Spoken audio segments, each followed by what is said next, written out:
All right. Yes. So I went to college thinking I was going to play soccer for 4 years and study sports medicine, and ultimately end up being some sort of a pro trainer with a sports team. That was sort of the dream. I ended up only playing 1 year of soccer in college. And what happened was really that my grades were suffering, and I had been doing photography since I was about 6 years old. And I used to draw and paint. And so I had a bit of an art background. And I figured out that if I took art classes, I could keep my GPA up. So I started taking drawing and painting. And then ultimately in the spring trimester, photography came along. And since I had basically had that knowledge already in me, I figured, okay, I'll just continue with photography. By the second year of college, I was spending more time in the dark room than I was in the training room, and started to feel this shift in where my head was.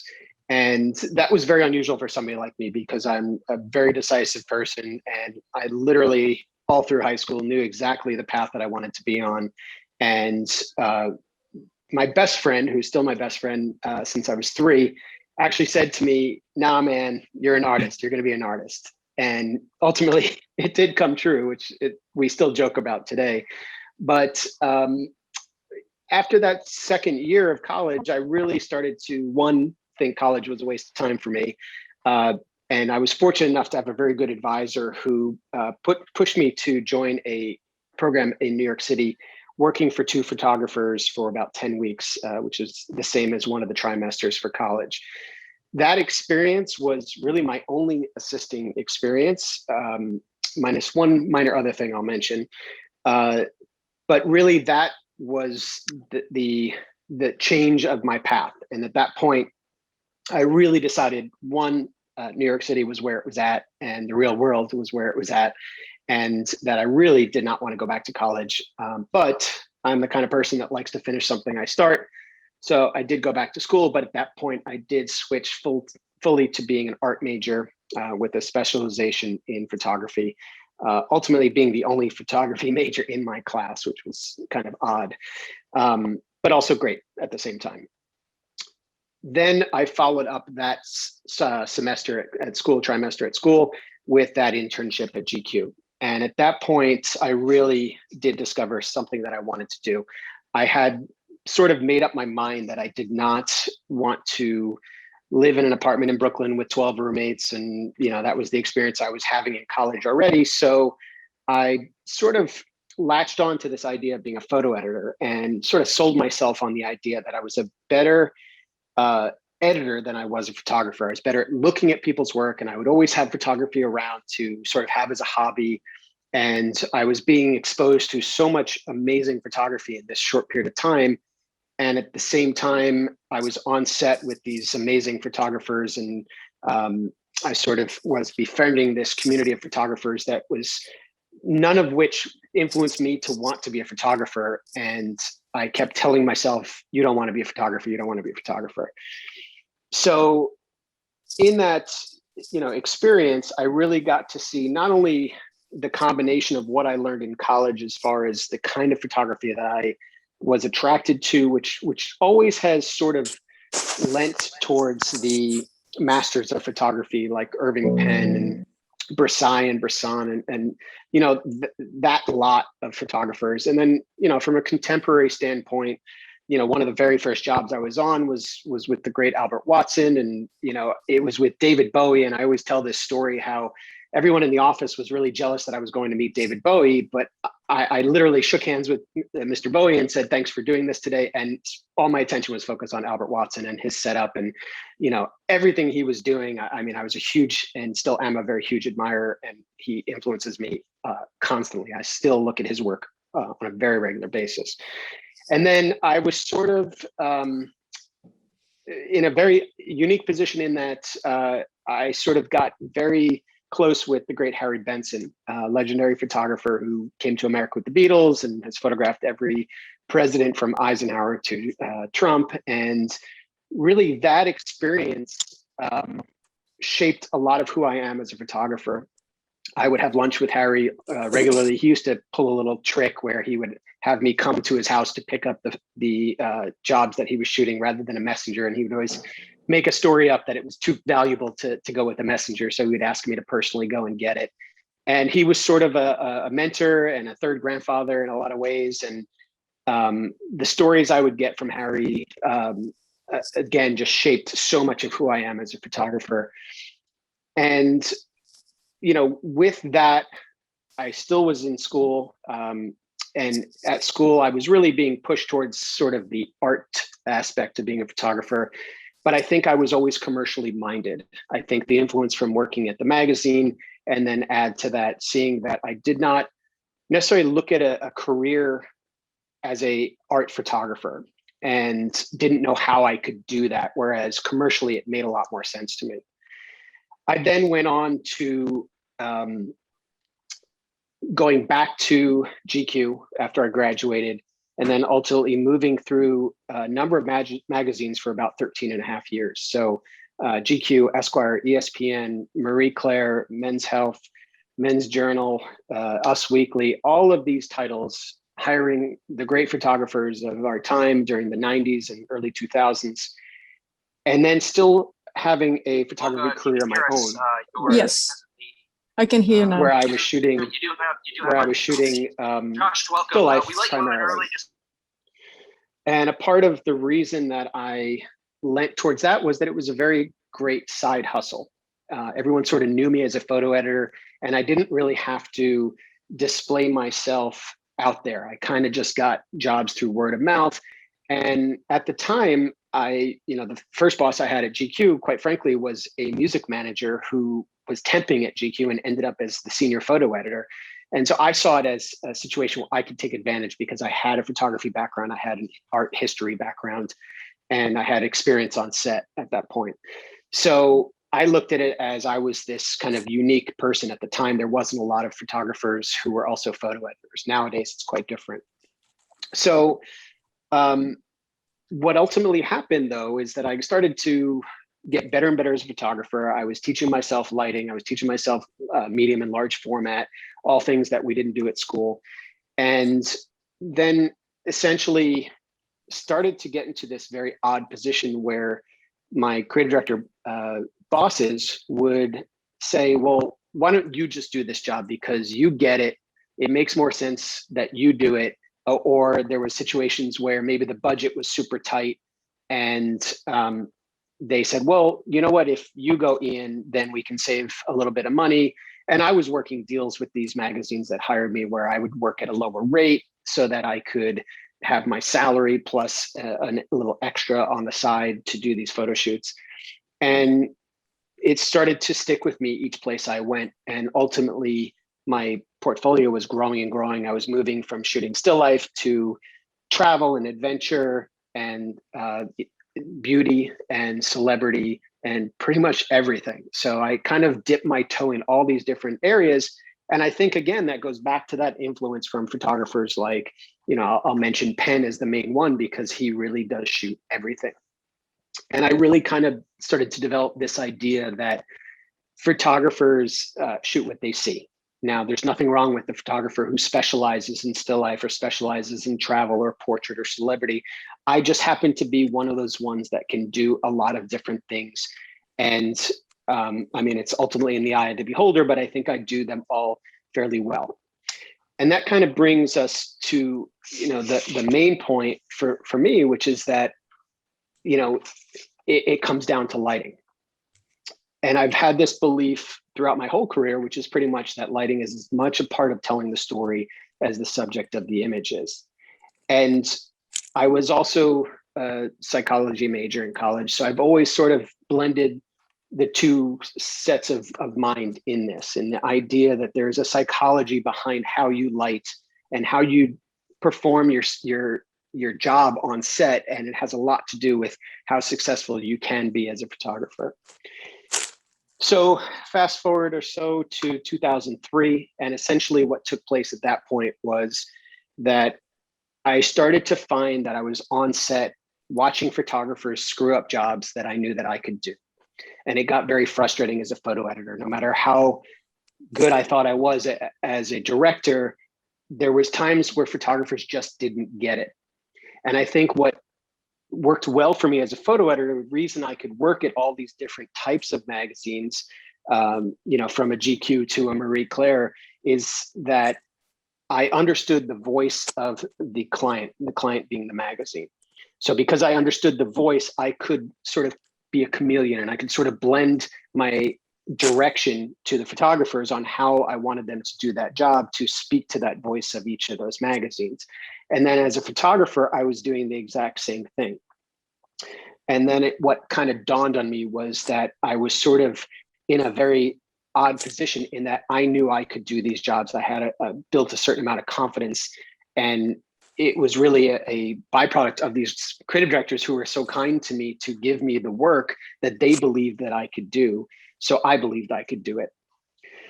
So in 2003, I had sort of reached my breaking point, and I had decided that I no longer wanted to be a photo director, and I really just wanted to be a photographer. So I, after 9/11, I was working at Marie Claire, and I stayed on because I saw where the kind of magazine industry was going and the difficulty of being a full-time photographer. And then in 2003, the blackout in New York happened. And I just had this weird moment where I was standing in the same place that I was during 9/11, and it kind of freaked me out a little bit. And I said, you know what, I got to get out of here. And at that point, I decided to move to LA, but still not fully confident that I was ready to be a full-time photographer. And I had worked a deal with Muscle and Fitness magazine that at the time was being published out here. And I was able to sort of be a 70% editor and a 30% photographer for them. And within maybe 2 or 3 months, that 70-30 started to shift, 60-40, and then all of a sudden it was 70-30 in the other direction. And the editors were finding the same thing that the editors in New York were finding, which was that I just understood what they were trying to say, and there was not so much effort in trying to get me to understand as a photographer what exactly they were trying to say. And at that point, I really felt that I was ready to move on and just be a full-time photographer. I had this idea in my head that it would take me 2 or 3 years in LA to get New York to kind of forget about me as a photo editor. To be honest, it took 2 weeks and New York completely forgot about me. So at that point, yes. You got to start showing some images. Okay, that's coming right now. Sorry. All right. I was leading up to it. So at that point, I entered the full-time world of being a full-time photographer, and essentially got a job as a staff photographer for a media company that published 3 at the time, and then ultimately 6 magazines. And at that place, I was able to run the budget as a photo editor, but at the same time be the staff photographer. So that brings us into my work. So what ultimately has happened over the years is that I've decided that by default, the industry wants me to be in a box. And that is very difficult for somebody that shoots what he sees. And so I started to think about, who am I as a photographer? And in part of that, what I decided was that ultimately I'm doing portraits, whether it's a box of nails or Morgan Freeman, I'm still making a portrait. And again, it always comes back down to the lighting. And what I try to convey through this lighting is a story that I'm trying to tell for that day, whether it's the client's story, whether it's the subject story, whether it's my story, but I'm always trying to utilize that combination of lighting with whatever and whoever my subject is. The hope for me as a photographer, even though there is this wide variety of capabilities, is that there is some kind of a common thread. And again, that thread always to me is down to the lighting. So what I would consider is that portrait at this point is about half of my work.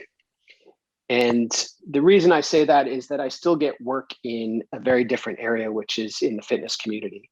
Something I never planned to do, but I think that little bit of sports medicine background sort of lended itself to having an eye towards the details that take place in fitness and the anticipation that takes place in capturing sport and fitness imagery. So most of the work that I do is in this area, but then it leads right into the fitness work that I still do. So at this point, I'm back in New York, but Muscle and Fitness is now a client of mine and not my employer. And it just so happened that they liked what I did. So it didn't matter whether I was in New York or LA or Ohio or wherever I was, but they were still hiring me to do all these jobs. And, you know, even though it's a very different subject matter and a different mentality in a lot of ways, I would still argue that the work is still on that same common thread about lighting, and that I'm using this lighting to help tell the story, whatever it is. So as I mentioned, I really never intended to shoot this kind of work, but that background I think fit into it. And I think now we're nearly 20 years later and I'm still doing annually quite a bit of work in the fitness arena. The important part to me about fitness really has come into the fact that it spreads me out as a photographer. Now, there are clients who I still shoot product for. And the only reason it happens is that I will be on set and something will come up where they'll say, hey, by any chance, do you know anybody who shoots a product?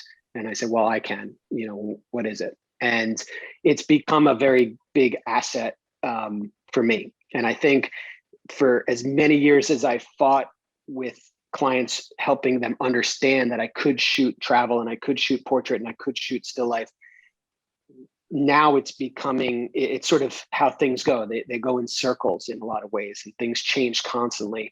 And so sticking with this idea that I'm a photographer who shoots what I see, I can still maintain this ability to be available and it's an asset. Whereas, you know, maybe 15 years ago, it was a detriment in so many ways because people would complain that they didn't understand me.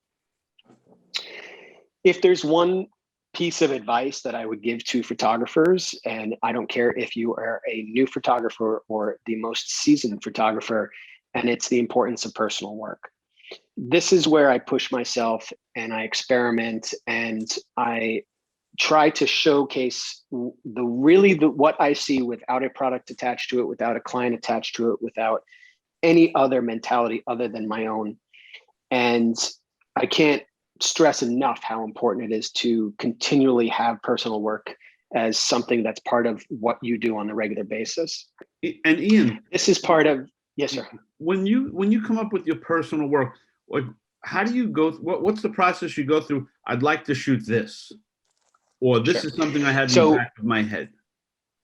Absolutely. So, great question, because that is exactly how this project right here came off. This is my project called Right Next Door, which is a collection of portraits of interesting people who live all around us that you have no idea what their story is. And with it, I used it as a vehicle to learn video. And I was doing interviews with all my subjects as well as doing a still portrait. And from a technical standpoint, I challenged myself by going into these jobs with no more than 2 lights. And I would never use modifiers necessarily. I would look for a white wall to bounce a light into or a ceiling to bounce a light into. And the only time I would use a second light is if it was in a very dark space and I just needed to add a little bit more light into the room. So I was kind of accomplishing a couple of check boxes with that.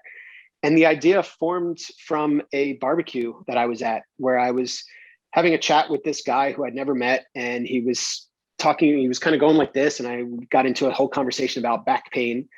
And I was telling about this book I had just read by John Sarno about back pain being more of a mental thing than a physical thing, unless you've been in a car accident or slipped and fell on black ice.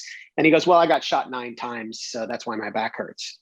And in that conversation, I learned that he was a special agent at the port of New York, and a guy had come out of a shipping container, cargo ship container, and shot him. And that's how he had this back issue.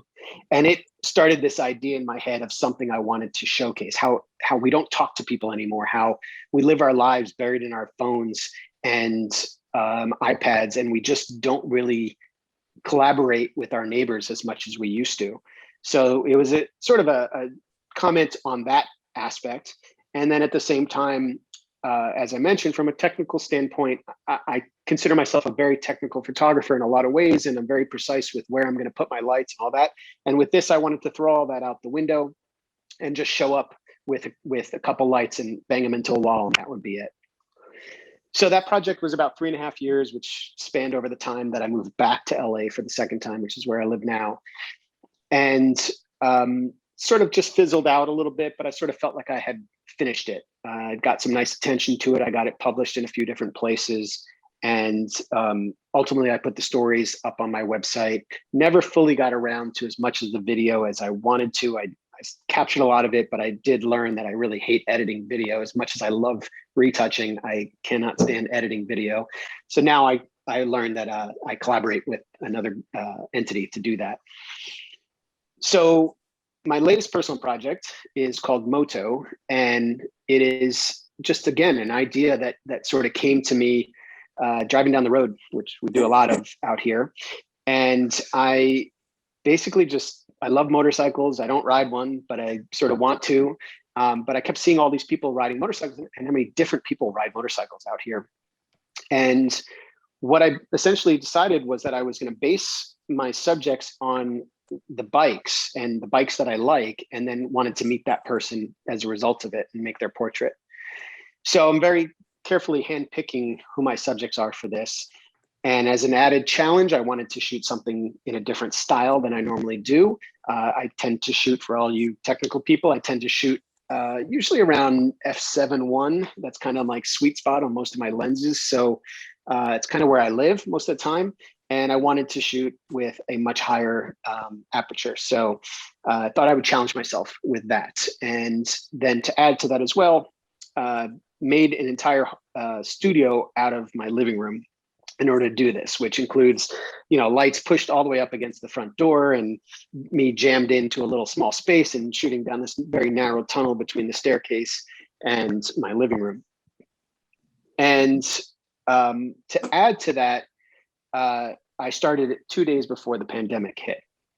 So this was my very first subject, and I absolutely loved the images. I really liked where I was headed with this, but now I was stopped by a global event.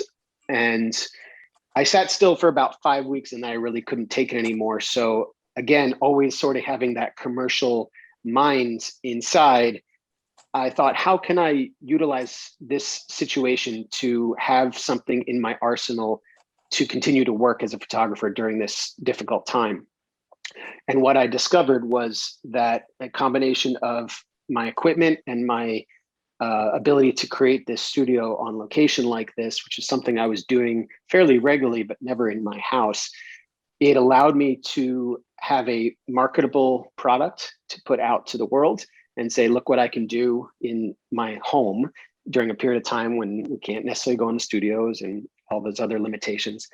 And then as well, I used my Cam Ranger, which was an accessory for cameras that allows me to shoot a JPEG to a laptop or an iPad during a shoot. And what I was able to do is put together a system that my client could be sitting anywhere in the world as long as they had Wi-Fi and I had Wi-Fi, and they could watch my shoot live, get images in real time, and be a part of the shoot by interacting over Zoom or whatever platform like that.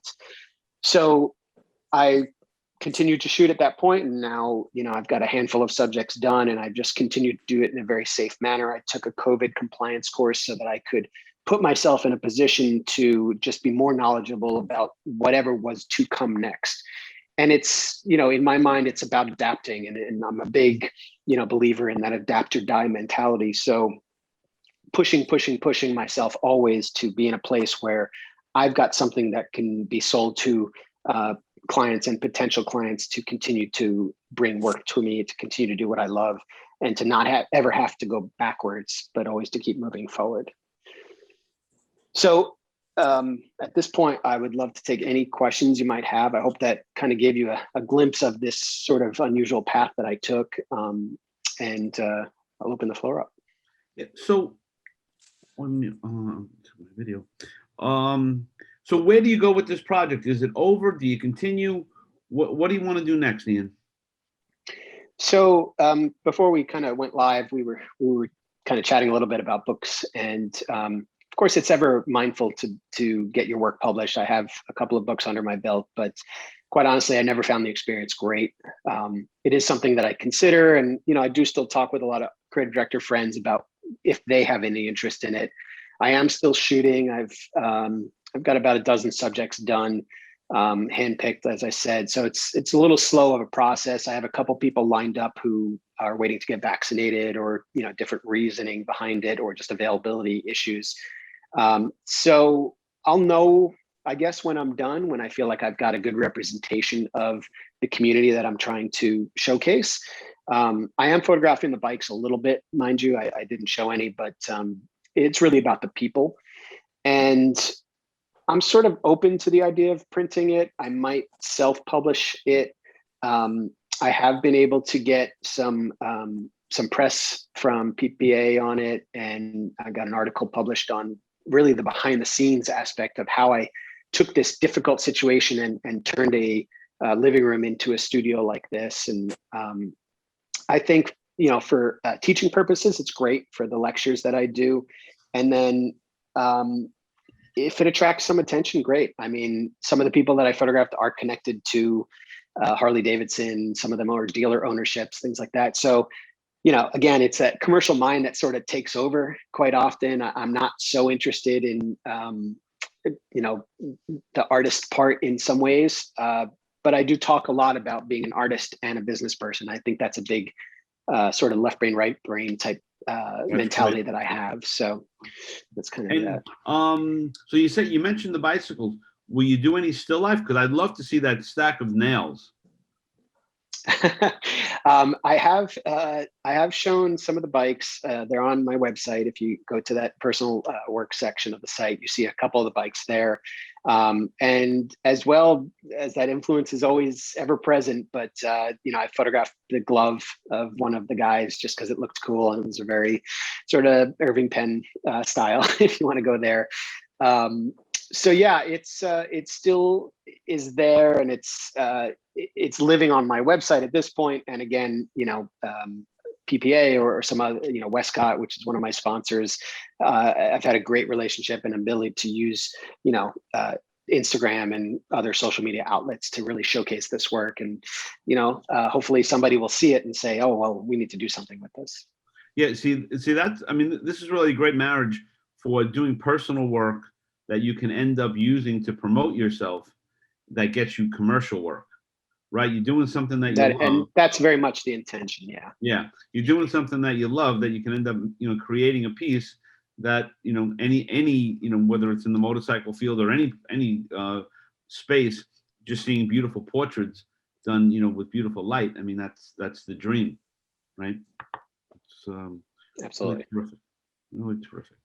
So thank you, Ian, very much. We will take I appreciate it. And yeah, thank you. Yeah, and we'll take a quick little break, and we'll get Alexis up next. And yeah, what's her name? Louisa Curtis just mentioned that Chris Buck created a career around his personal work. You know who also does that a lot is Sandro out of Chicago. He does a lot. He'll go to Cuba. He'll do boxers, a whole slew of personal work that gets him commercial work. So that's a really great example for everyone to go do what you love and then find a way to promote it, especially in social media where it's inexpensive. See, Ian is the one person that doesn't need a rep. He does it himself.